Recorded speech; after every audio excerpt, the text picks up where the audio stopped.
Boa noite, né? Eu tinha começado a gravação aí, a Juliane não tinha entrado ainda, eu estava sem alunos, e foi bom, né, ela ter entrado, porque parece que meu microfone não estava ativado, e na verdade a gravação de aula que eu estava realizando não tinha som. Ju, eu vou compartilhar aqui o PPT, né, os slides, e qualquer dúvida que você tenha, você, por gentileza, você me chama no áudio, tá? Porque quando eu compartilho eu fico no cego.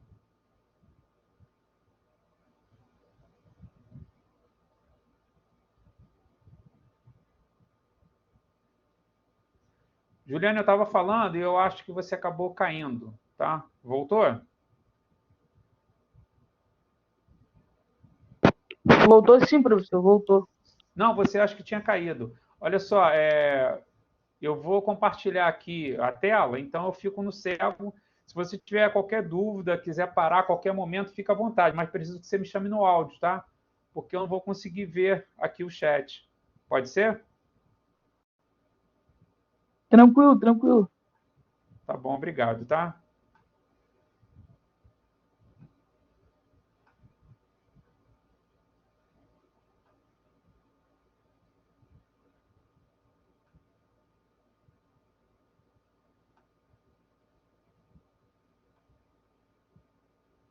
Eu tinha acabado de começar a falar, então acho que você não acabou entrando logo no iniciozinho mesmo, então você não teria perdido grandes coisas não, tá?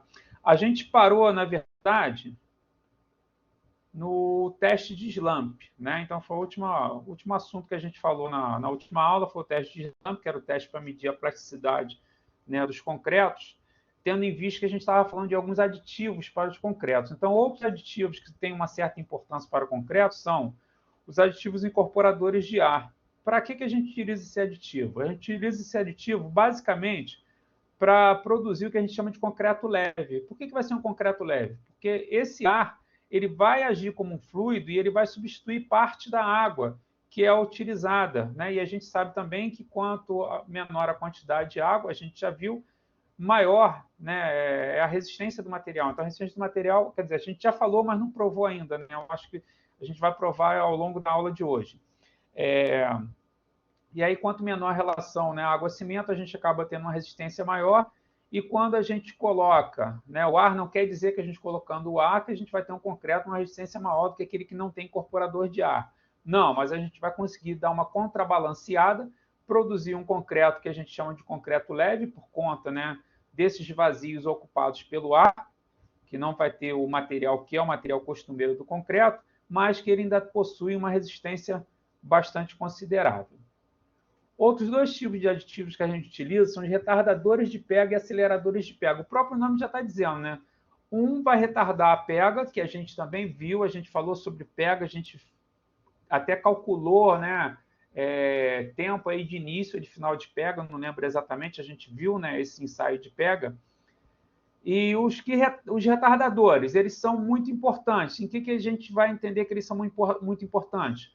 São aditivos que são utilizados no caminhão betoneiro. Então, quando o concreto é usinado lá, é um concreto que ele vai ter o aditivo retardador de pega para que consiga ter o tempo suficiente de chegar, né, na nossa obra sem que tenha começado a pega. E é por isso que a gente tem aquele tempo, né, que é o tempo para que a gente pode receber esse caminhão. Diferentemente do aditivo acelerador de pega, aqui a gente vai ter agora uma pega mais acelerada. Inclusive, né, eu não coloquei aqui para vocês, mas existem, né, diversos. A gente comentou na aula passada, existem diversos fabricantes que produzem, né, aditivos tanto para concreto como para cimentos e argamassas. E aí eu já coloco aí como exemplo, né, o que eu já utilizei é o, e aí não estou fazendo propaganda alguma, tá? Mas é o Sica 2. O Sica 2 ele é um acelerador de pega que ele faz que a pega se dê mais rápido, né? A gente também consegue acelerar a pega no que a gente chama na inseminação de cimento. Então, às vezes, a gente está produzindo ali uma argamassa e a gente acaba colocando mais cimento e a gente acaba acelerando essa pega, mesmo depois de a argamassa já estar misturada, né? Mesmo depois do concreto já estar misturado. Assim como funciona aqueles pedreiros, né, que vão fazer algum tipo de reparo e colocam um pouco de gesso na argamassa para poder acelerar a pega. Então, isso faz com que a pega se acelere, consequentemente, o endurecimento também. Um concreto utilizado para túneis, normalmente ele leva aceleradores de pega, né, que é para poder ter esse endurecimento um pouco mais acelerado. Para você ter uma ideia, eu tive, né, na época em que eu estava fazendo meu estágio de edificações, eu estive fazendo uma visita na Sica, tem um tempinho considerável, né? E esse Sica 2, você pode misturar ele só com o cimento, você mistura ele com cimento, ele não precisa colocar água, eu não lembro, acho que não coloca água, se coloca água, coloca muito pouco, é o Sica 2 misturado com água, e você é capaz de tampar um buraco no concreto. Então, eles faziam lá para mostrar para a gente, e a gente metia a mão para fazer, eles tinham uma manilha cheia d'água, com um furo na manilha, e aí a gente ia lá e preparava essa massa, né, essa pasta, com a própria mão, colocava naquele furo, ficava segurando, contava ali 10 segundos, tirava a mão e pronto, o furo estava tampado. Para ter uma ideia da eficiência desse tipo de acelerador de pega. Mas hoje a gente tem outros fabricantes, eu nunca trabalhei com nenhum outro, então não posso dizer da prática qual seria algum acelerador de pega indicado, tá? Dosagem de concreto. E aí a gente vai pensar na dosagem de concreto de duas formas, tá? Então a gente tem critérios práticos de dosagem, que são aqueles traços que já vêm mais ou menos, né, estipulados para a gente. Então a gente, quando olha aqui nessa tabela, a gente percebe aqui, ó, para 1 quilo de cimento. Para 1 quilo de cimento, você vai ter um traço aqui, quer dizer, você vai ter alguns traços, né? Um com 3,85 de areia, outro com 3,39, outro aqui com 3,10, outro com 2,85. Então, o que a gente costuma utilizar é esse que está aqui, ó, né? É o chamado traço 1:3. Então, é 1:3, 3,1 ou 1:2,85. São os que mais se aproximam do 1:3. Então, na prática, o que a gente tem é olhar uma tabela, né? Preparar o concreto diante dessa indicação, desses critérios práticos, e aí você precisa, de fato, ensaiar esse concreto, né? Fazer o teste de SLAMP, fazer o teste de resistência à compressão e verificar, né, principalmente resistência à compressão, e verificar se ele está atendendo, se ele está chegando àquela resistência que é necessária de acordo com a estrutura que será concretada. Então, você tem uma previsão, né? Você faz um cálculo de qual a resistência que um pilar, por exemplo, precisa suportar, e quando você vai fazer o teu ensaio lá do concreto, você precisa verificar que realmente está chegando no mínimo naquela resistência. Senão, a gente precisa trocar o traço, tá?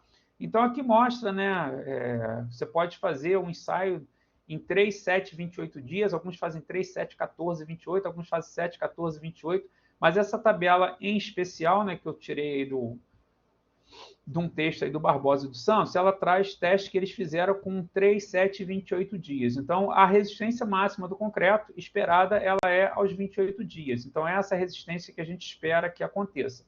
Então, note, ó, que quanto menor a quantidade de areia, ó, maior está sendo a resistência, né, ao final dos 28 dias. Então, está lá aquele concreto que a gente sabe que é o concreto que tem muita resistência, né, que é o concreto lá 1:2. A gente até brincou, né, falou desse concreto lá na aula passada, com os cuidados que a gente precisa ter para que ele não seja duro em excesso, porque a dureza em excesso ela traz fragilidade. Então, note que à medida que você diminui a quantidade de areia, você também diminui a quantidade de água, ou seja, o teu fator água-cimento ele vai sendo cada vez menor. Por que ele vai sendo cada vez menor?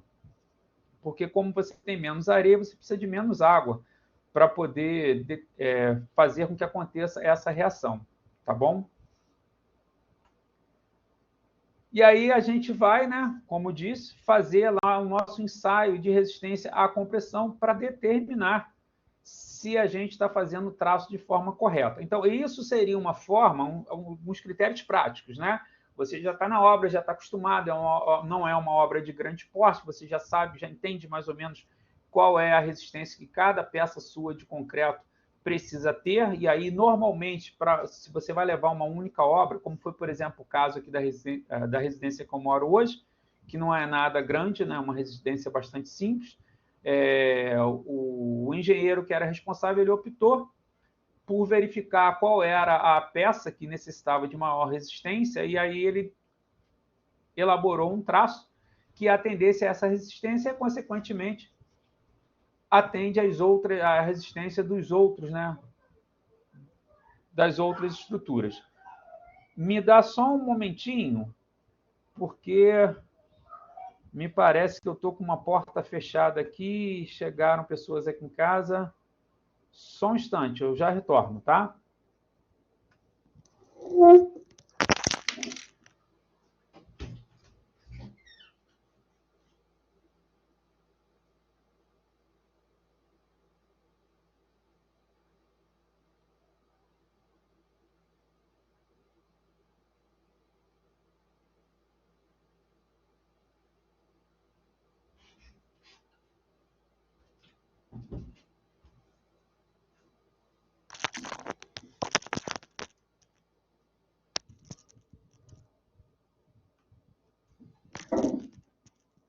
Me desculpa aí, Taju, pelo inconveniente.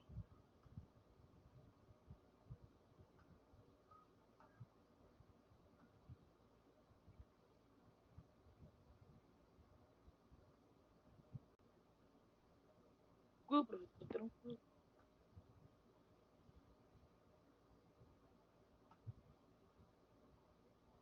Então, né, retomando a minha fala, então, numa construção que não seja uma construção de tão grande porte, né, você pode utilizar esse critério de dosagens, que são critérios práticos, e verificar, né, a resistência a partir de uma peça que seja a peça que é mais solicitada. E aí você pode estipular esse traço para todo o teu concreto do início até o final da obra, tá? Como é que a gente faz, né, esse ensaio de resistência à compressão? É um ensaio que ele é bastante semelhante, né, ao ensaio que a gente viu na semana passada da resistência à compressão do cimento.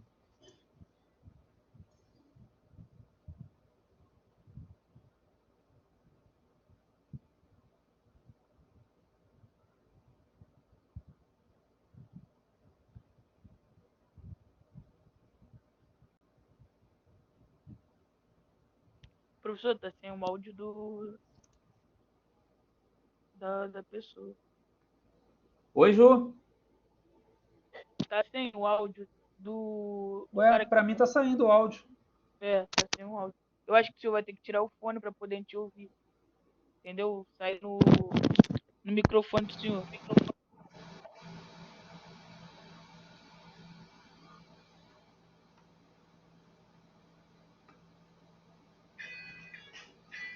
E agora?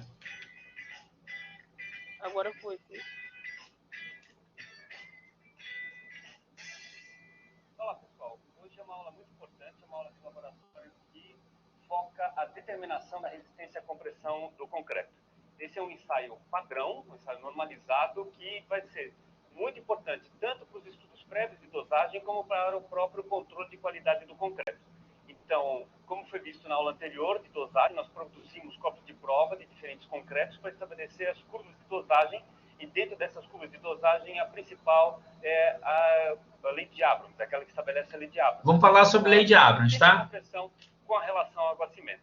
Para obter os dados da resistência à compressão, nós temos que realizar os ensaios padrão de compressão. E a aula de hoje mostra quais são os cuidados necessários para que esse ensaio seja bem realizado. Ele também é importante, como eu disse, para o controle de qualidade. Ou seja, um ensaio de determinação de resistência à compressão tem que ser bem feito, porque, caso contrário, nós corremos um grande risco de rejeitar um concreto que está adequado para a finalidade estrutural. Ou seja, nós temos que garantir que o resultado obtido esteja conforme os padrões estabelecidos. Então, aqui nós vamos demonstrar, primeiramente, quais são os cuidados que nós temos que fazer prévios com o corpo de prova na tomada das dimensões, e em seguida vamos mostrar o procedimento do ensaio propriamente dito. Esse aqui é o corpo de prova padrão, é um corpo de prova cilíndrico de 10 centímetros de diâmetro por 20 centímetros de altura. Para que seja levado ao ensaio, é fundamental a gente garantir o polimento das duas superfícies. Esse polimento tem que ser muito bem feito, de maneira a garantir o bom contato do corpo de prova com os pratos da prensa. As dimensões de 10 por 20 são dimensões padrão, mas como tem que haver o polimento e existem pequenas irregularidades nos próprios moldes, o primeiro procedimento que tem que ser feito é a tomada das medidas desse corpo de prova, o diâmetro e a altura. A primeira medida que nós vamos realizar é a medida do diâmetro, que é feita em duas posições ortogonais, mais ou menos na metade da altura do corpo de prova. Então, a primeira medida, anota a medida, e a segunda, no sentido ortogonal, anota o valor mensurado. A terceira medida é da altura do corpo de prova, que é verificada na relação entre os dois topos. Uma vez tomadas as medidas do corpo de prova, diâmetro médio e altura, nós podemos realizar um ensaio. Então, durante o ensaio, nós vamos levar o corpo de prova até a carga máxima. A partir da carga máxima e do diâmetro médio, nós conseguimos calcular a tensão de ruptura do material, que nada mais é do que a carga dividido pela área da seção circular do corpo de prova. E se houver alguma alteração em relação à altura, existe um padrão da norma que estabelece qual que é a correção quando a gente foge da relação 2:1 de altura para diâmetro. Então, dando prosseguimento ao ensaio, o corpo de prova tem que ser posicionado na prensa, numa parte bem centralizada entre os dois pratos, para que o corpo de prova fique em perfeito contato com os pratos da prensa. Inclusive, nós temos que verificar, ao final do ensaio, se esse bom contato foi conseguido. O carregamento nessa prensa é feito de maneira automática. A prensa tem um script, tem um código que estabelece com precisão qual é a velocidade de carregamento do corpo de prova. É extremamente importante que isso seja obedecido, porque se o ensaio for feito de maneira muito rápida, nós aumentamos a carga de ruptura, e se o ensaio for feito de maneira muito lenta, nós diminuímos a carga de ruptura. Então, para garantir a precisão do ensaio, a velocidade de carregamento é fundamental.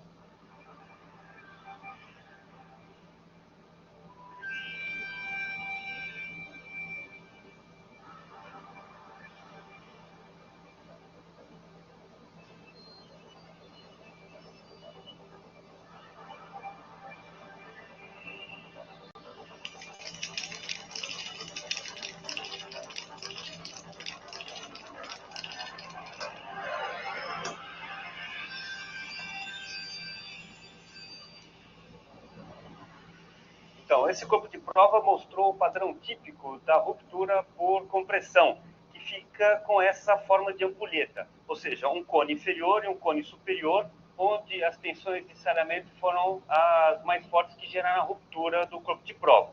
Aqui na parte inferior a gente consegue ver que ficou praticamente todo o círculo da área de contato.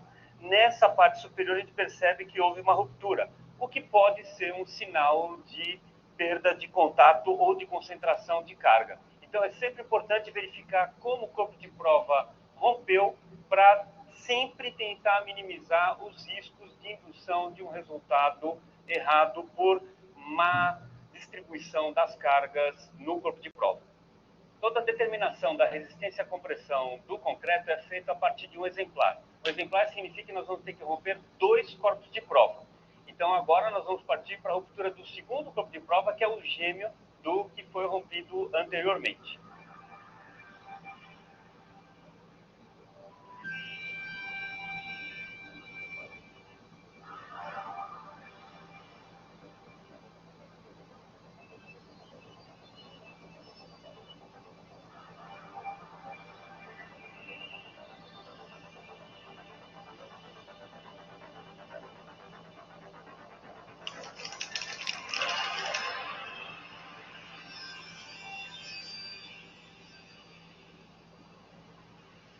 Finalizamos agora a segunda ruptura, e o corpo de prova apresenta o formato esperado de ampulheta, com os 2 cones, um superior e um inferior, com as superfícies de ruptura por cisalhamento principal bem determinadas. Foi um resultado que eu creio melhor, e a gente vai demonstrar isso apresentando os gráficos a seguir. Agora, tirando o proveito que esse equipamento nos fornece as curvas de carga por deslocamento, nós podemos comparar os 2 corpos de prova que foram ensaiados anteriormente. Então, aqui nós temos a primeira curva do corpo de prova que teve um probleminha de acomodação do topo com a prensa. Então, a gente percebe que essa aqui é a fase inicial de acoplamento da prensa, né, de toque da prensa no corpo de prova. Aqui a parte mais linear, onde o corpo de prova é efetivamente carregado, e a gente vê com uma inclinação menor do que o segundo corpo de prova. E esse primeiro acabou obtendo uma carga de ruptura menor, da ordem de 137 kN, o que nos dá uma tensão de ruptura de 17,4 MPa, mais ou menos. Já o segundo, que teve melhor condição de acomodação, então teve essa fase inicial de contato dos pratos da prensa com o corpo de prova, depois essa fase mais linear, mais aprumada, onde mostra um bom contato e uma carga de ruptura que superou o primeiro corpo de prova. Essa segunda carga de ruptura foi de 169 kN, o que nos fornece uma tensão de ruptura de 21,4 MPa. Ou seja, nós temos uma redução de 21,4 para 17,4 MPa com dois corpos de prova gêmeo. Basicamente, isso pode ser associado às dificuldades do contato dos corpos de prova com os pratos da prensa, que não geraram uma boa distribuição dessa carga. Então, obtivemos dois valores de tensão, 21,4 e 17,4, e pela recomendação de norma, nós vamos abandonar, vamos desprezar o valor mais baixo, que é o resultado considerado mais defeituoso, e adotar o valor maior de 21,4. Então, com isso, nós temos a determinação da resistência desse concreto nessa idade de ensaio, que nesse caso foi 21,4 MPa. Esta foi a última aula de laboratório do semestre. Nós começamos com a parte de caracterização dos materiais, passamos pela aula de dosagem e chegamos hoje à aula de determinação da resistência à compressão do concreto, que é um complemento da aula de laboratório de dosagem e também serve como base para a aula de controle de qualidade, porque é o ensaio que nós vamos utilizar para o controle de qualidade do concreto nas obras regulares. Eu espero que vocês tenham aproveitado bastante e que tenham feito boa conexão dessas aulas de laboratório com as aulas teóricas dadas em sala de aula. Obrigado. Bom, voltando aqui, eu vi que temos as duas Ju, né, em sala agora.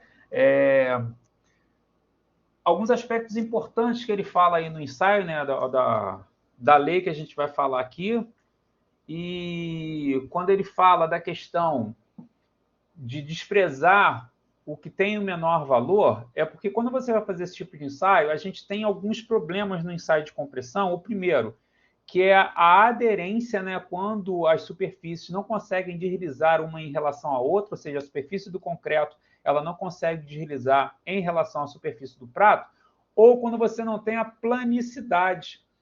Então, perdão, você não tem o paralelismo. Então, mesmo você polindo, quando você está polindo as duas superfícies, né, do topo e a de baixo, você está garantindo que você tem um plano liso, mas não te garante que você tem paralelismo entre a superfície superior e a inferior. Então, qualquer leve inclinação entre elas vai provocar forças que não estão exatamente na mesma direção.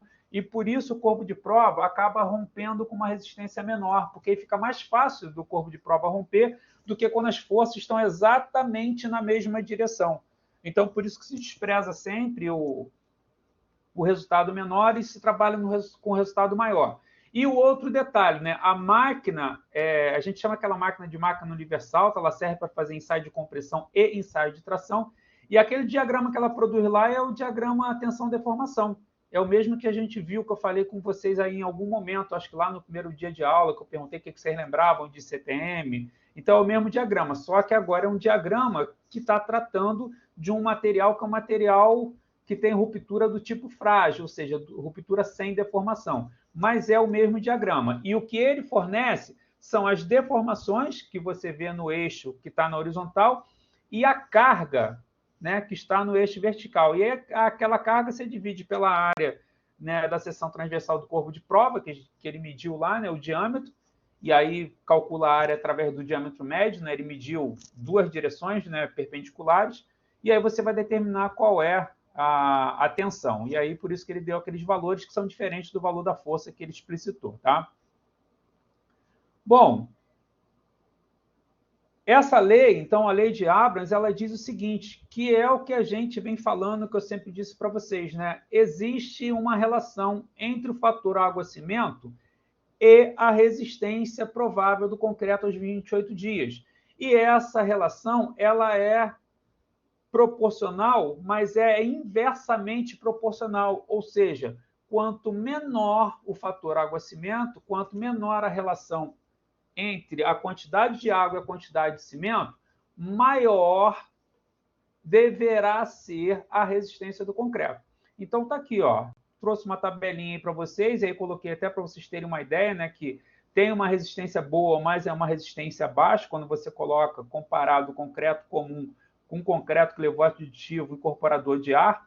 Mas notem, ó, que para a relação água-cimento, fator água-cimento de 0,35, que é a menor dessa coluna, a gente tem o maior valor de resistência provável aos 28 dias, tá? Então, aqui com 420, aqui com 335. Ao passo que, à medida que eu vou aumentando o fator água-cimento e chego num fator de 0,80, a minha resistência caiu, ó, de 420 para 140 e caiu de 335 para 112. Ela é bem mais influente, né, quando a gente fala do concreto comum do que o concreto incorporador com ar, né? Aqui ela cai muito mais do que aqui, mas de qualquer forma ela cai. Então, esse que é o grande cuidado que a gente deve ter quando a gente está fazendo concreto aí na rua, quando a gente faz o nosso concreto em casa, vai bater a laje e aí a gente acaba colocando água demais, obviamente que a gente vai ter uma resistência um pouco prejudicada. Além, né, do método prático, né, que você tem lá de traços, de determinar traços do concreto, a gente tem alguns outros métodos, e eu vou trazer um método aqui, que é o método de dosagem da ABCP, que é a Associação Brasileira de Cimento Portland, que ele é adaptado, né, da ACI, que vai dizer para você uma primeira aproximação de quantidade de material que você deve utilizar de acordo com as circunstâncias, de acordo com as características do teu material e de acordo com a resistência que você queira atingir. Então, é um método que a gente vai ver aqui, tem umas etapas aí de cálculo, tem algumas fórmulas, né? Como disse para vocês, eu sempre digo para todos os alunos, fórmulas não são para ser decoradas, tabelas também não são para ser decoradas, então fórmulas e tabelas elas são para serem consultadas, porque você, quando se formar, você vai ter acesso a isso, então você vai consultar. Se por um acaso, se porventura você vier trabalhar o tempo inteiro com isso, aí obviamente você acaba decorando até a tabela, mas não é o caso, tá? Então fiquem despreocupados, qualquer aspecto que eu queira ou venha a cobrar relativo a isso, todas as tabelas, todas as fórmulas serão fornecidas para que vocês consigam, né, realizar esse cálculo. Então, eu trouxe aqui um exemplo para vocês que vai dizer o seguinte: estabelecer as quantidades de material para um concreto com resistências de 28 dias de 30 megapascal, 30 MPa, usando um abatimento de 90 milímetros, cujos materiais apresentam as seguintes características. O abatimento é uma redução, tá? Vou trabalhar com, escolhi até o cimento Portland, o 32, CP232, que é o que a gente mais utiliza, que tem massa específica igual a 3.100 kgf por centímetro quadrado, perdão, tem massa específica igual a 3.100 kg por metro cúbico. Estou tão acostumado com unidades de tensão e de pressão que acabo trocando as unidades. O agregado miúdo, que tem massa específica, agregado miúdo, a gente lembrando, é a nossa areia, que tem massa específica de 2.650 kg por metro cúbico e módulo de finura de 2,6. A gente falou de módulo de finura na aula retrasada. E um agregado graúdo, cujo tamanho máximo vai ser de 19 milímetros. A gente também fez medições, né, com agregado graúdo. Eu levei paquímetro, eu levei algumas britas para a gente poder medir.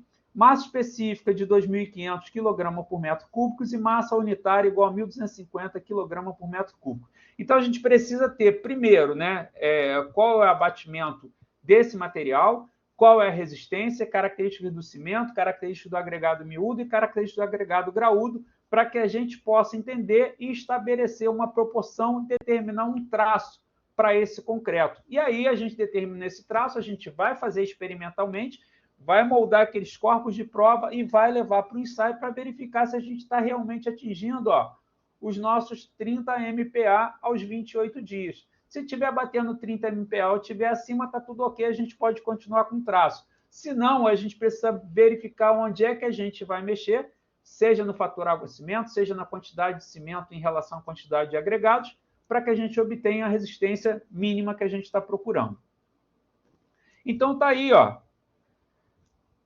a gente tem esse diagrama que mostra para mim como é que se comporta, né, o cimento que tem aos 28 dias, ó, 44 MPa, 41 MPa, 38 MPa, 35 MPa, 32 MPa, 29 MPa e 26 MPa.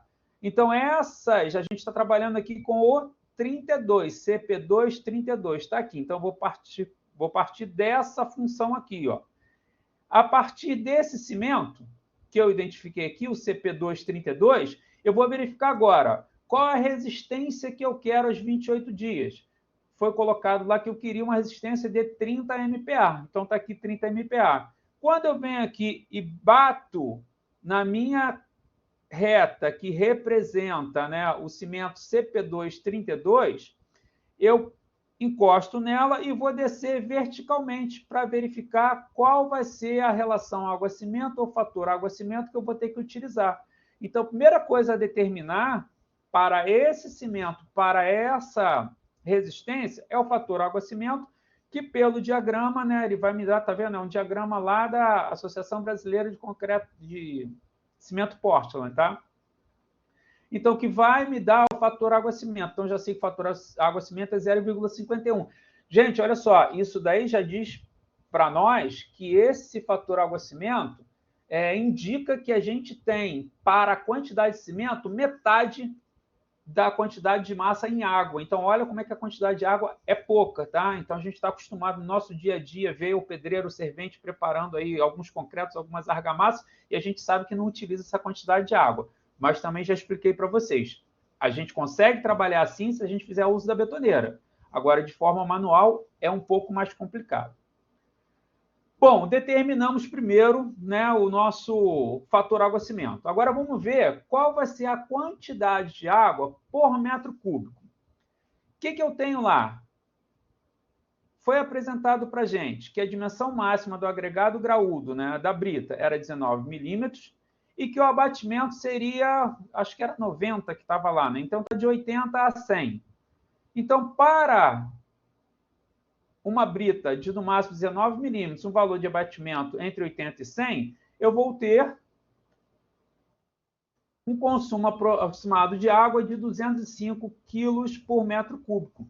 Então, para cada metro cúbico, notem que eu não estou falando em litro, tá? Então, quando a gente transforma isso aí para litro, né? Embora, né, ele esteja colocando aqui, é porque 1 litro tem aproximadamente 1 quilo, né? A gente faz essa conta. Embora esteja colocando aqui como litro, a gente está falando aqui em quilo, por quê? Só para a gente poder fazer essa relação com o cimento, com o consumo de cimento. Então, a gente tem que colocar as mesmas unidades. Mas 1 litro de água tem aproximadamente 1 quilo, tá?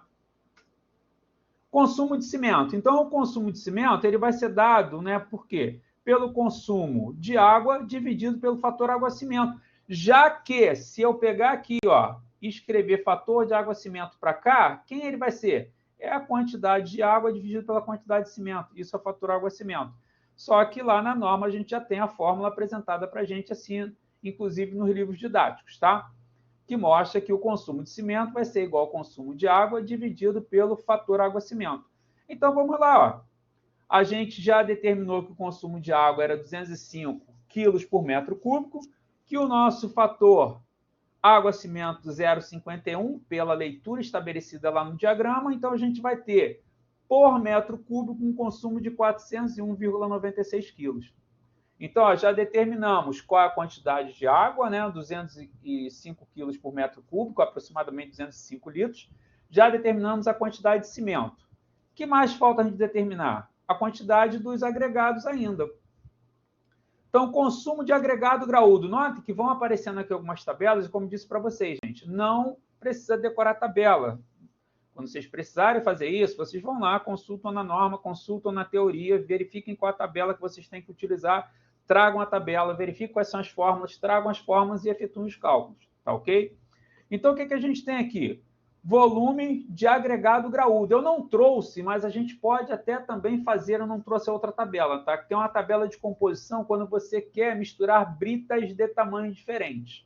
Se vocês quiserem, depois eu trago essa tabela para vocês. Então, por exemplo, brita 0 com brita 1, brita 1 com brita 2, brita 2 com brita 3, e assim vai. E aí é claro que a gente está falando de britas que a diferença é uma acima da outra, né? 0, 1, 1 com 2, 2 com 3, tá ok? Então, olha só, a gente tem aqui, ó, o módulo de finura, e aí o módulo de finura está relacionado ao nosso agregado miúdo, porque a gente sabe que vai misturar o graúdo com o miúdo ele vai entrar nos espaços vazios do graúdo, e a dimensão máxima do meu agregado graúdo. A gente viu que a dimensão máxima do meu agregado graúdo era 19, e o módulo de finura que foi estabelecido lá para o nosso agregado miúdo, que era a nossa areia, 2,6. De posse desses dois valores, a gente vai chegar a um volume de agregado graúdo, volume, tá? Não a massa, não a quantidade. Então, dentro de 1 metro cúbico, a gente vai ter lá 0,69 de volume. Para eu determinar qual é o consumo de agregado graúdo, eu tenho essa nova fórmula aqui. Quem é essa nova fórmula? Ela vai falar que o volume de agregado graúdo, aqui ele chamou de VB, depois a gente pode trocar para o VG, tá? E também CB a gente vai trocar também para o CG, para a gente não se confundir. Porque quando ele coloca aqui CB e VB, ele está subentendendo como brita. E como a gente está falando de agregado graúdo, é melhor a gente deixar um G para graúdo e um M para miúdo, tá? E aqui vai ser, então, o volume determinado pela tabela vezes a massa unitária, que foi fornecida para a gente lá no enunciado. Então, 0,69, que a gente tirou da tabela, e a massa unitária que foi fornecida de 1.250 quilos por metro cúbico. Isso vai me dar um consumo de agregado por metro cúbico igual a 862,5 quilos por metro cúbico. Então, isso é que eu vou ter de agregado por metro cúbico, agregado graúdo. Gente, olha só, se tiver qualquer dúvida, pare e me interrompa, eu explico aqui de novo, tá? Se tiver rápido, também fala, eu paro, explico de novo, sem problema algum. Bom, então a gente conseguiu determinar primeiro o fator água-cimento, depois o consumo de cimento, depois o consumo de água, não, fator água-cimento, consumo de água, consumo de cimento, agregado graúdo, falta agora o agregado miúdo.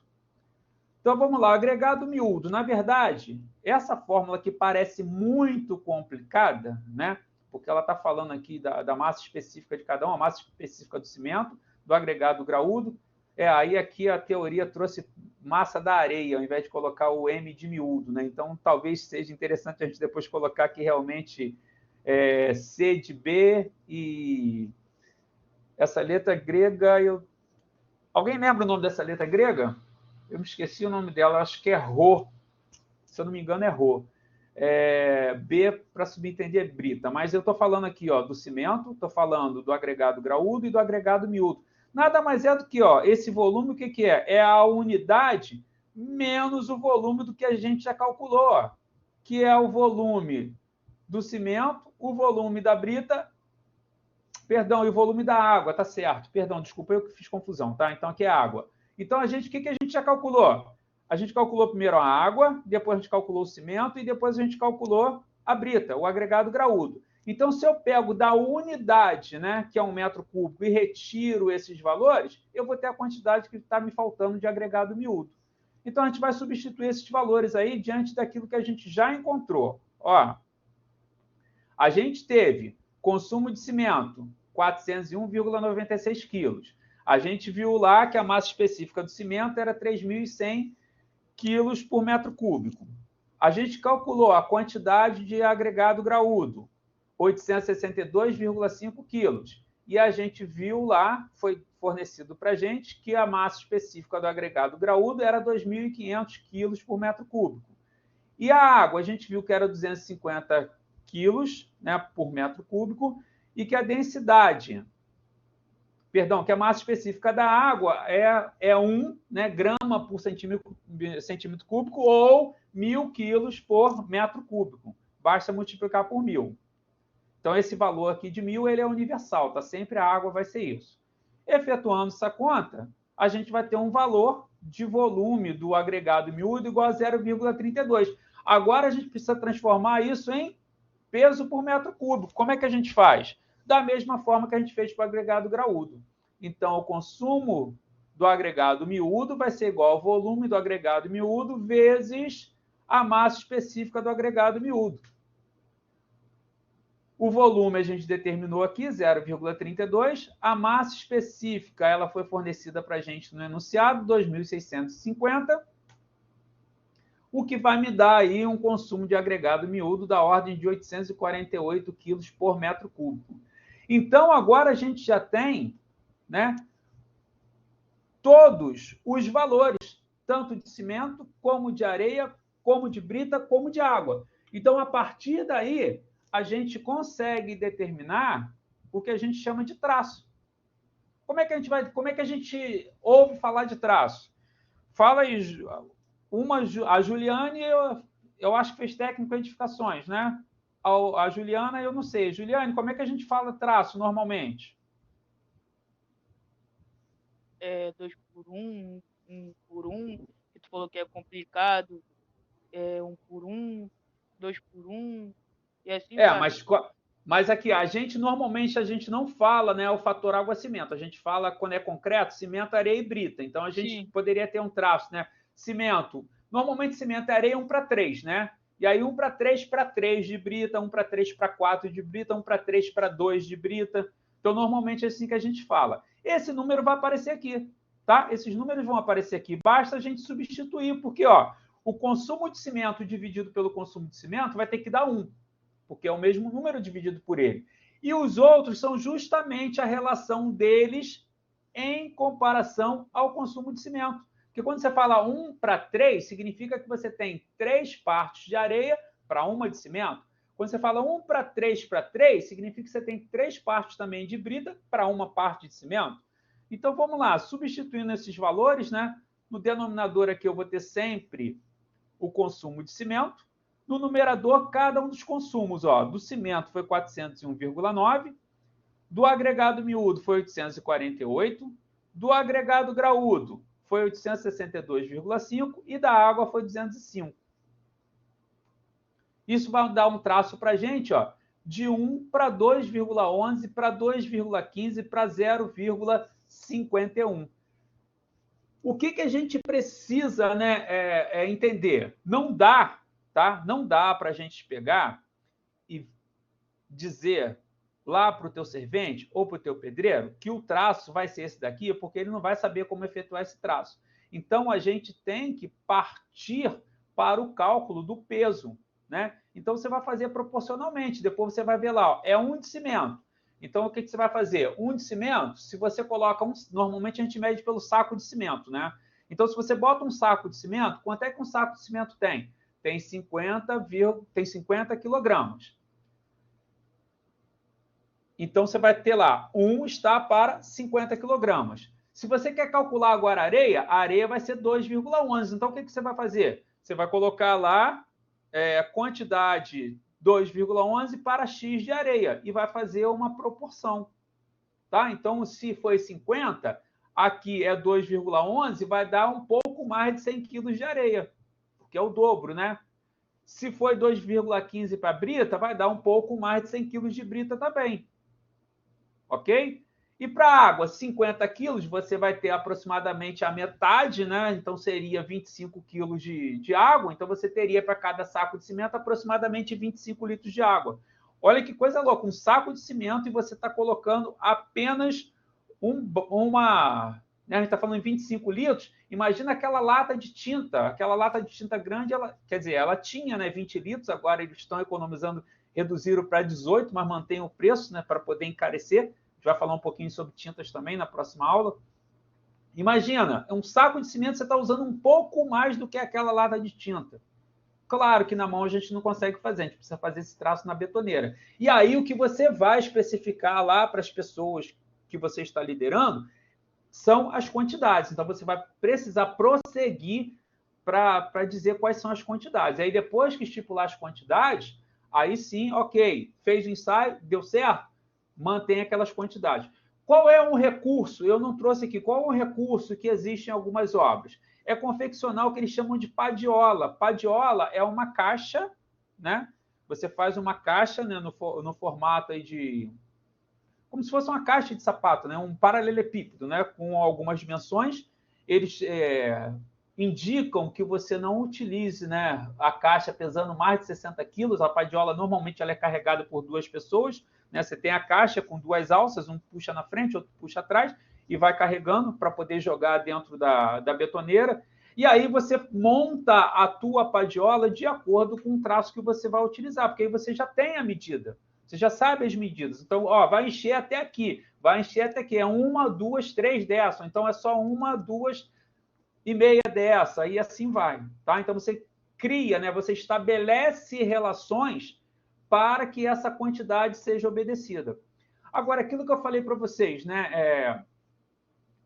Que eu não sei exatamente até que ponto, é claro, é ciência, sim, é ciência, a gente caminha por aqui pela ciência para estipular. Esse é um procedimento que é um procedimento normalizado, tá? Ele está em norma, é assim que se deve fazer, mas a gente tem sempre que ter em mente que tem que ter o cuidado que se você recebe, por exemplo, no agregado graúdo talvez não mude muito, tá? As dimensões, mas a tua areia ela pode mudar e você ter uma areia que vai ter, por exemplo, lá um índice de finura um pouco diferente. Talvez você tenha que recalcular um novo traço diante de uma nova areia que você receba, para você conseguir manter, tá? Então, a gente tem que ter sempre em mente que, dependendo, né, da variação do material, talvez seja necessário. Você também pode fazer só um experimental, e aí eu estou dizendo de prática, né? Você pode fazer só um experimental, mesmo verificando que a areia vai ter um índice de finura um pouco diferente, e levar para a máquina e ensaiar. Pode ser que te dê aí um valor, né, igual ou talvez até um valor maior, e você não precisa mexer no traço, tá? Mas esse é o traço, né, como disse lá, é um ponto de partida, que não necessariamente vai ser o traço da tua obra. Bom, argamassas. O que são argamassas? Né? E aí a gente precisa se lembrar, eu sempre falo para vocês, né, a gente, em geral, a gente chega em sala de aula, não é o caso, obviamente, né, que eu entendo aí da Juliane, porque a Juliane fez técnico de edificações, a não ser se ela esquecer dessas coisas ou se por um acaso os professores não tiverem falado sobre isso lá. Mas é muito comum a gente chamar de massa, tá? Então o nome técnico, né, é argamassa. E aí a gente tem vários tipos de argamassa, tá? Então a argamassa não é só aquela argamassa que o ajudante de obra vai mexer, né, vai bater com a enxada para ficar num ponto legal para que o pedreiro trabalhe. Não é só isso, tá? A gente tem vários tipos de argamassa. E na literatura, tá, gente?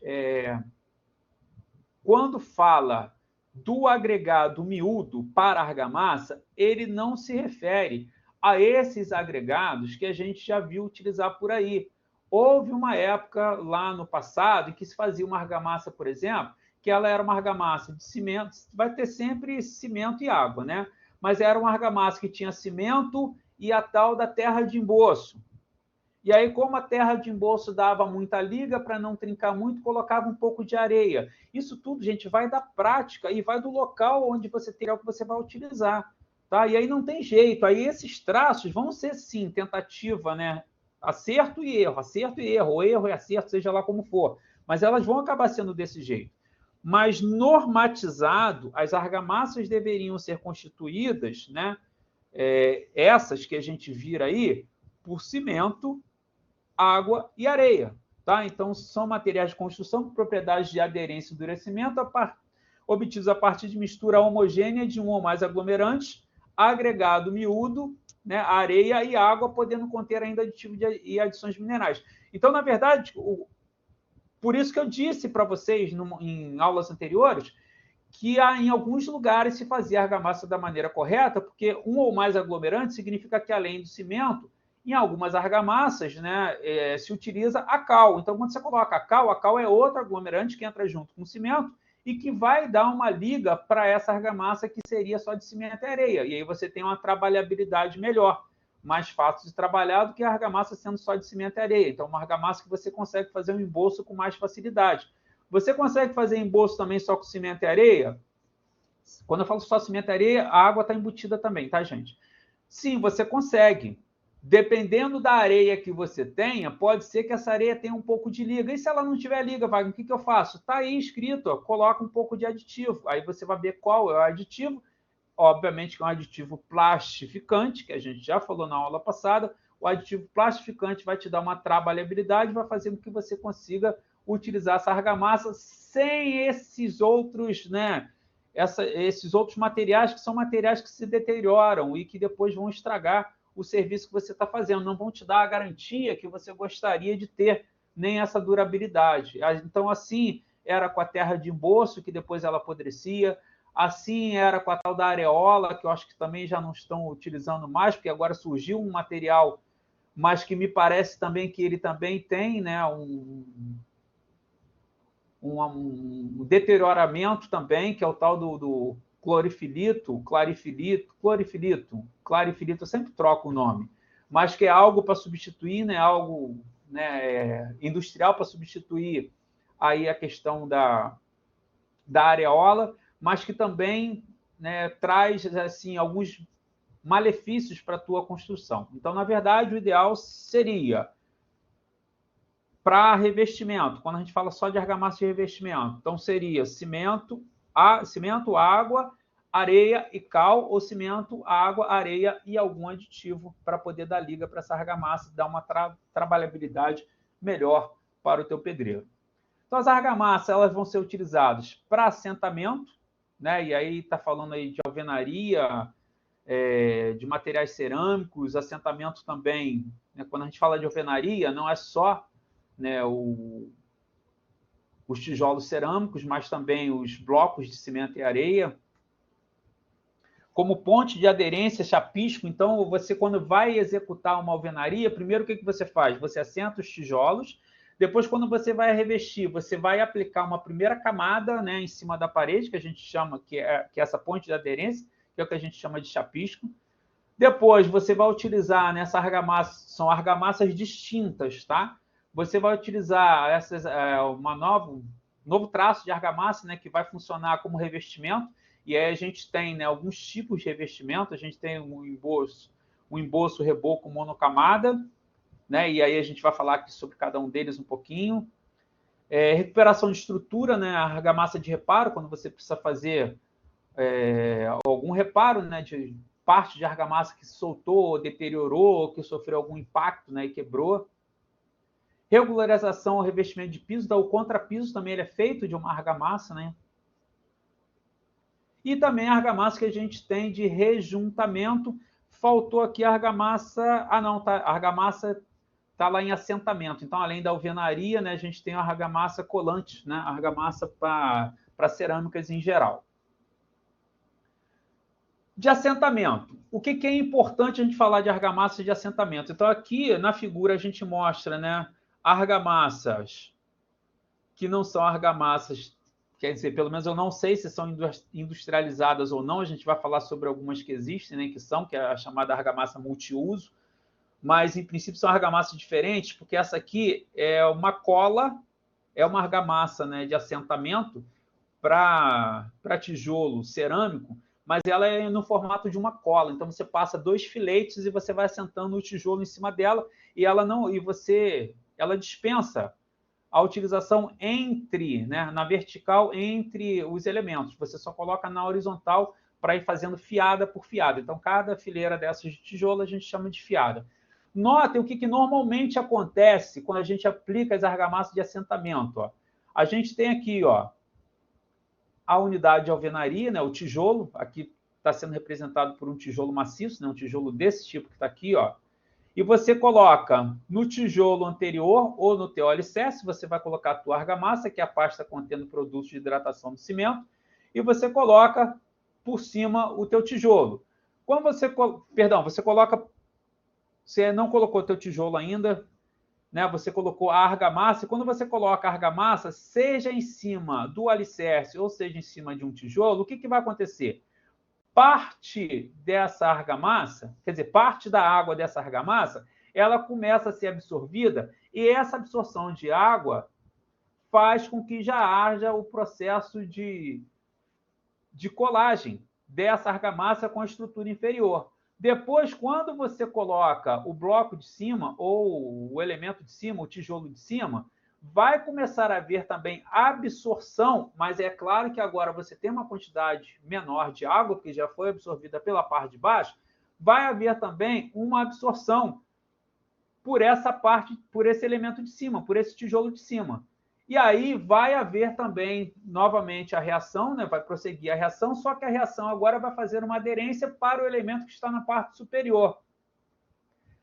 É por conta disso, por conta dessa reação acontecer primeiro com a parte inferior e aí já ter perdido certa quantidade de água e posteriormente com a parte inferior já tendo uma quantidade de água reduzida, que justifica para a gente, porque quando você vai retirar um tijolo de cima do outro, que está preso pela argamassa, normalmente a argamassa fica colada no tijolo de baixo e não no tijolo de cima, porque a reação se deu anteriormente e, por conta disso, esse processo de colagem ele é mais eficaz. Então, quando você resolve fazer um ensaio de tração para verificar, né, qual a resistência à tração desses dois elementos colados, em geral, a ruptura vai acontecer entre o elemento de cima e a face da argamassa, porque a reação com o elemento de baixo aconteceu anteriormente e com a quantidade de água maior.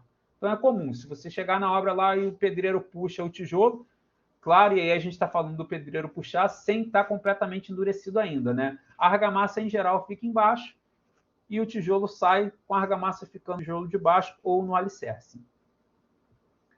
As argamassas de revestimento. Então, aqui, ó, a gente tem, né? A gente falou lá sobre argamassa de revestimento, a gente tem, ó, substrato representa a parede, tá? Então, isso aqui é a parede. A gente vai ter uma primeira argamassa, que é a que vai fazer a aderência entre o que vem depois e a parede, que é o chamado chapisco. A gente vai ter, em alguns casos, uma argamassa que vai ter uma espessura um pouco maior, que a gente vai chamar de emboço, e aí ela não é a argamassa final. E depois uma argamassa numa espessura mais fina, que a gente vai chamar de reboco. E aí, essa sim, é a argamassa final, que vai estar bem regularizada, pronta para receber, inclusive, dependendo do pedreiro, diretamente a pintura. Dependendo de como se faça esse reboco, né? Eu já vi rebocos feitos na época em que eu visitei algumas obras lá em Minas e em São Paulo, que os pedreiros eles eram tão bons que eles conseguiam fazer de forma que parecia que tinha passado já massa corrida, tá? Então, já pronta para a pintura.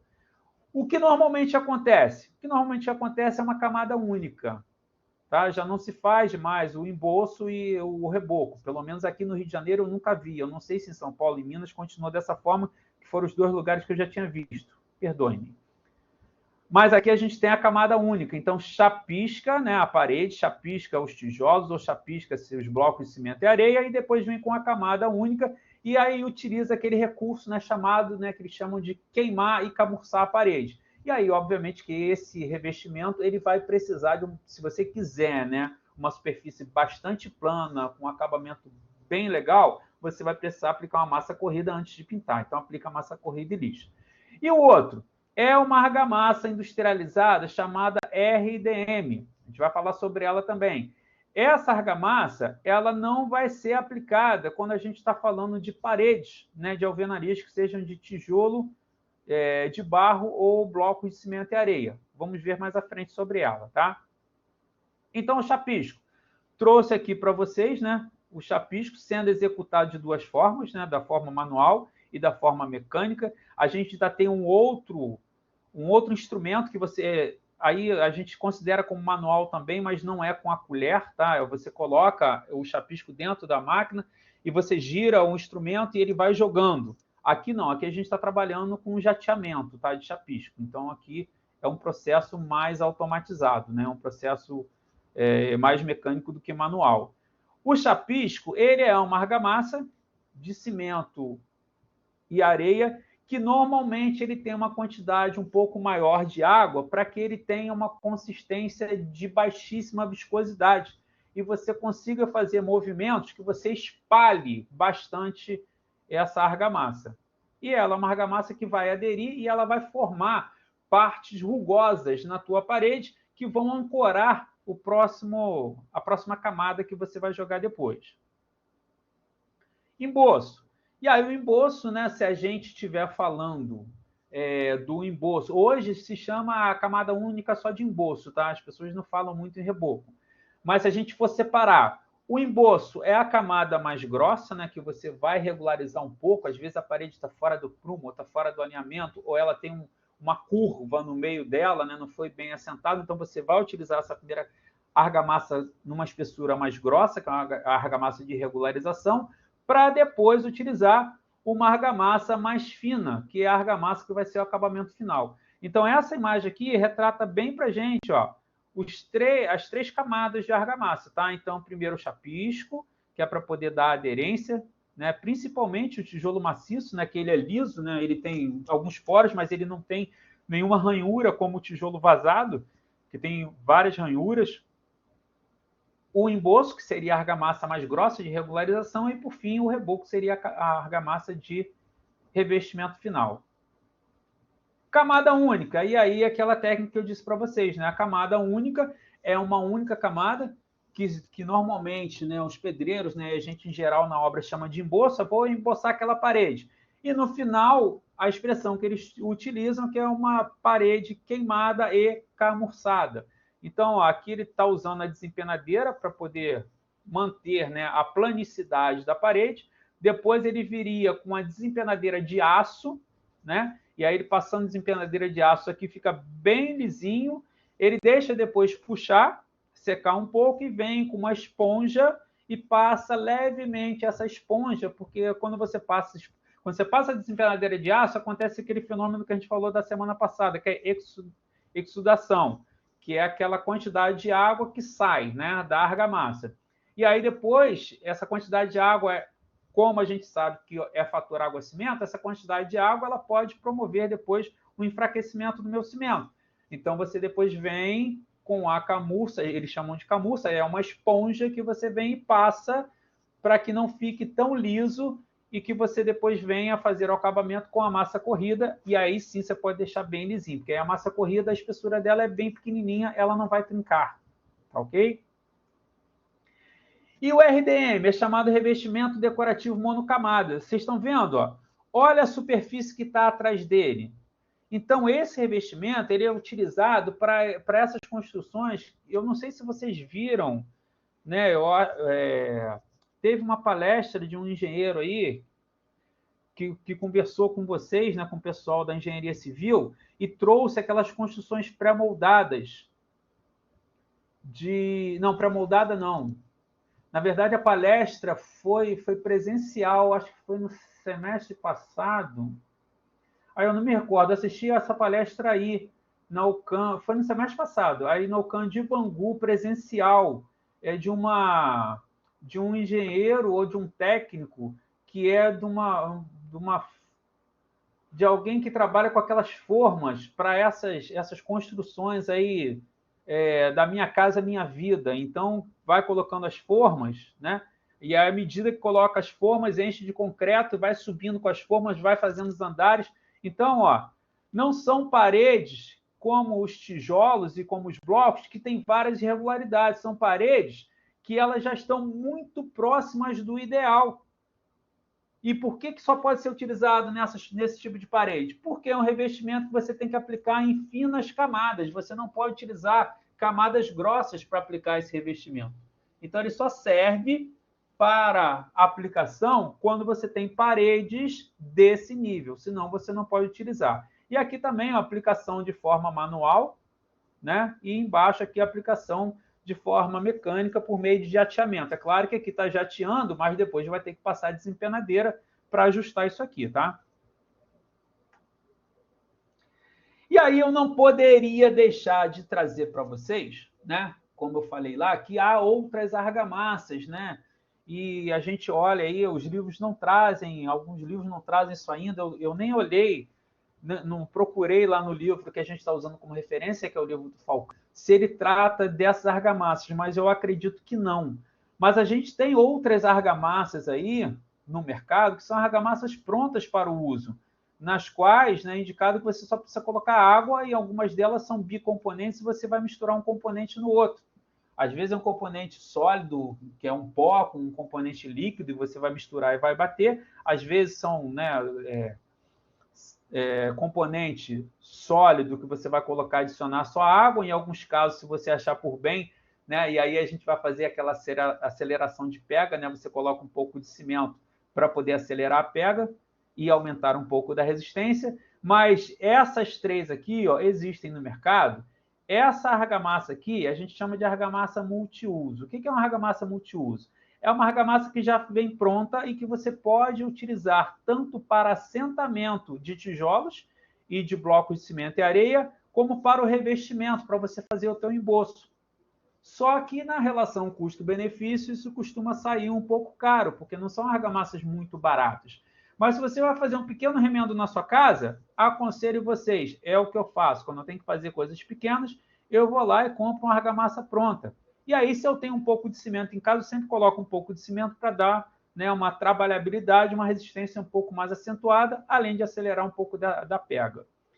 A gente tem uma argamassa também para fazer o reboco, chamada de reboquite, a chamada argamassa fina. Eu não sei se há outro fabricante de argamassa fina além da quartzolite. Eu já conheço reboquite, porque já utilizei, já fiz bastante reparo com ela.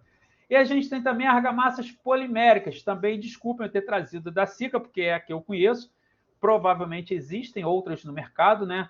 Essa aqui é a Sikatop. A Sikatop é uma argamassa que a gente utiliza, Sikatop 100, Sikatop 107, são argamassas de bicomponentes, você vai misturar os dois componentes, e que elas são normalmente utilizadas para que você faça reparos na parte da argamassa, né, de revestimento, que está sujeita à umidade. Então, aquela umidade chata, a gente até conversou sobre isso na aula passada, aquela umidade chata que sobe pelo alicerce, estoura a tua parede, a gente pode utilizar essa argamassa para poder corrigir. É uma argamassa que vai resistir bem. Argamassas de contrapiso, e aí a gente volta para a nossa argamassa, né? Está lá a nossa argamassa de cimento e areia, sendo feito, executado um contrapiso. Normalmente, está na obra, no geral, você faz uma argamassa lá de traço de 1:3, 1 para cimento,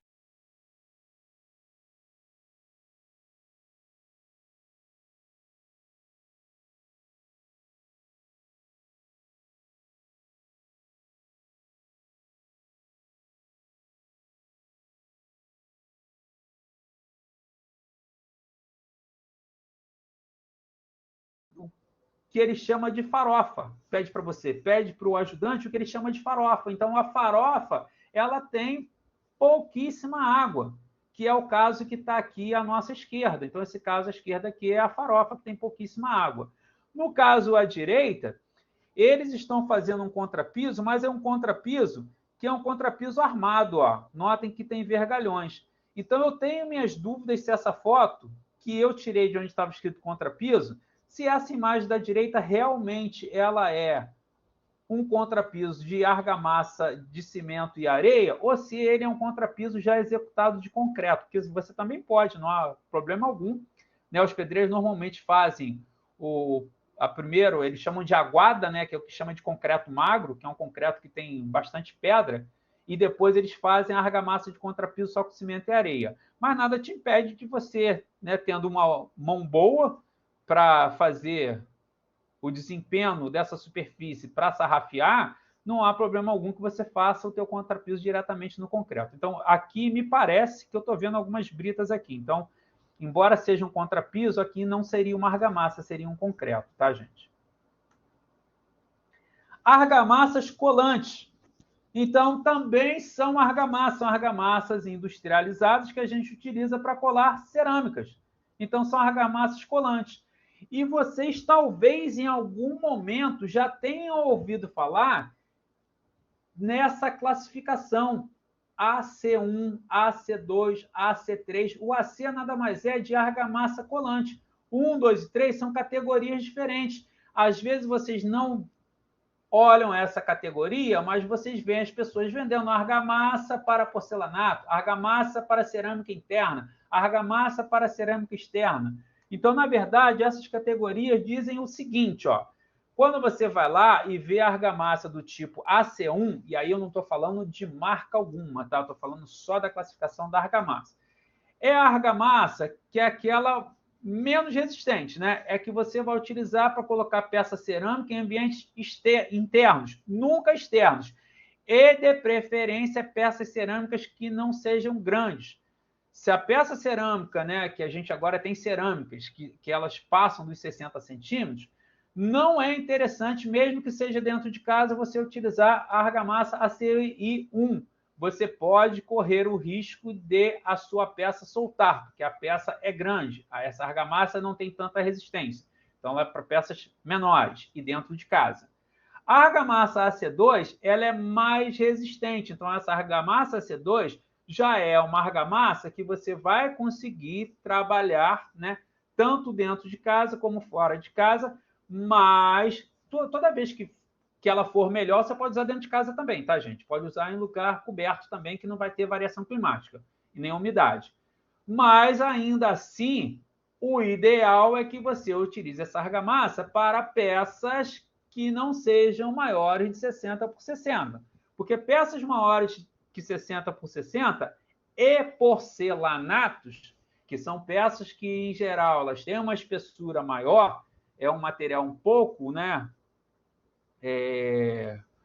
sofisticado, a gente costuma recomendar que se utilize a argamassa da categoria AC3.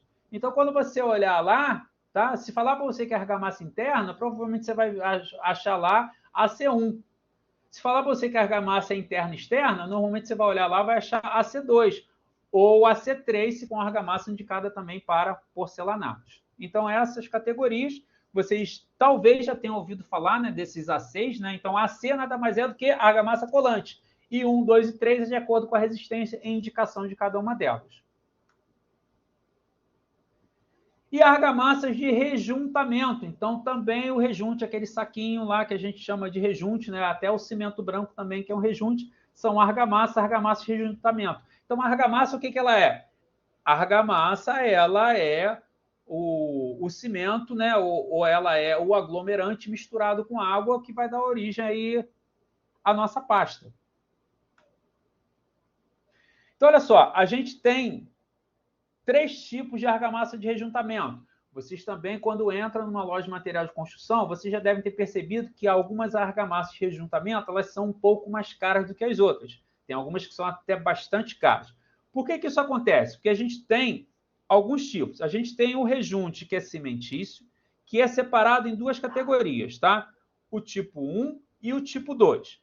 O tipo 1, ele é indicado para cerâmicas. Quando fala de preferência em ambiente interno, é em ambiente interno, tá? E seco. Então, de preferência em lugares que a gente não vai ter contato com umidade. Então, se é uma cozinha, tem possibilidade de lavar, esquece o tipo 1. Se é um banheiro, fatalmente vai lavar, principalmente se for box, vai ter água direto, esquece o tipo 1. Ao passo que o rejunte do tipo 2, rejunte cimentício do tipo 2, ele é flexível. Então, ele vai ser indicado para rejuntamento de porcelanatos e pedras naturais e também nas áreas molhadas. Então, quando você falar aí desses 2 tipos de rejunte, né, embora sejam cimentícios, você vai verificar que o tipo 1, ele tem, que é o mais comum, né, ele tem um preço mais em conta do que o rejunte do tipo 2. Em geral, quando você vai comprar, você acaba não observando isso, a não ser que você esteja trabalhando com porcelanato. E às vezes você chega lá, você pede um rejunte, você não sabe disso, você pede um rejunte, te vende um rejunte tipo 1 e você acaba colocando uma cerâmica que você colocou do lado de fora. O que pode acontecer? Não durar quanto deveria durar, tá? Porque vai estar sujeito a variações climáticas, vai estar sujeito à umidade, né? Então ele pode não durar o tanto que ele deveria durar. O outro tipo de rejunte é o rejunte acrílico, né? Depois tem que corrigir. O principal componente do rejunte acrílico. Esse é um rejunte que ele tem como principal componente a resina. Qual é a grande vantagem dele para os rejuntes cimentícios? É que ele tem alta resistência à formação de fungos. Então, aquelas manchas verdes que vão aparecendo nas áreas úmidas entre, né, as peças, exatamente no rejunte, são fungos. Então, esse tipo de rejunte, o rejunte acrílico, que obviamente vai ter um outro preço, um preço diferenciado, ele é indicado para áreas que vão ter muita umidade, porque ele tem alta resistência à formação de fungos. E, finalmente, né, o rejunte epóxi, que eu, se não me falha a memória, é o rejunte que é o mais caro que eu já vi aí dentro das lojas de materiais de construção. Ele é um rejunte que ele é extremamente resistente e 100% impermeável e de excelente acabamento. Ou seja,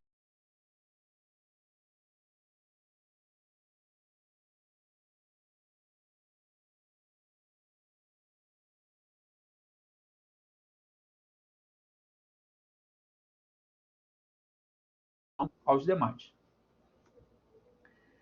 Esse era o papo que eu tinha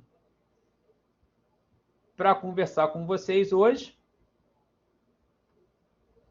para a gente conseguir, né, fazer aí, né, propor aí uma reposição, né? A gente deve ter conversado aí em torno aí de, quer dizer, conversado. Eu mais monologuei do que conversei, né? Porque vocês não perguntaram nada. Não sei se tiveram alguma dúvida, se não tiveram. Se tiveram, por gentileza, me perguntem. Se não tiveram, também me fala que está tudo ok, que está tudo tranquilo. Sim, vou disponibilizar o material todo para vocês, além da gravação. Vocês estão por aí ainda? Tá tranquilo, por mim foi tranquilo, entende tudo. Só se cair na prova, eu quero que reforce aquele cálculozinho lá de 1 por 1, 2 por 2, entendeu? Aquele Aula, né, que é cálculo, mais né, dinâmico. Juliano? Quando a gente faz esse cálculo assim, numa aula online, ele fica um pouco mais complicado de entender quando a gente faz no quadro, né? No quadro a gente, na sala de aula, a gente tá ali, faz igual a gente fez naquela outra aula lá em cima, de slide, que a gente tirou a dúvida, tava errado, não sei o quê. Aí o outro não tava entendendo. Aí é mais dinâmico. Vamos fazer o seguinte: você me cobra, Juliane, repetir esse cálculo em sala com vocês, tá? Na próxima Tranquilo, aula. tranquilo. Vou No até caso, se utilizar for, o mesmo, vou utilizar o mesmo modelo, vou de repente levar o slide para a gente passar o slide e ir fazendo no quadro. sim, no caso, se for cair na prova, né?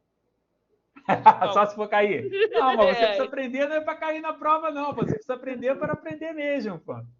é isso aí, pô. Mas de resto foi tudo tranquilo. Falando sobre a argamassa, o concreto, aí deu para diferenciar que o concreto ele leva agregado, agregado, caraca, esqueci o nome. São maiores, Graúdo. né? Graúdo, né? E a argamassa é mais os miúdos. Show de bola, show de bola. Isso aí.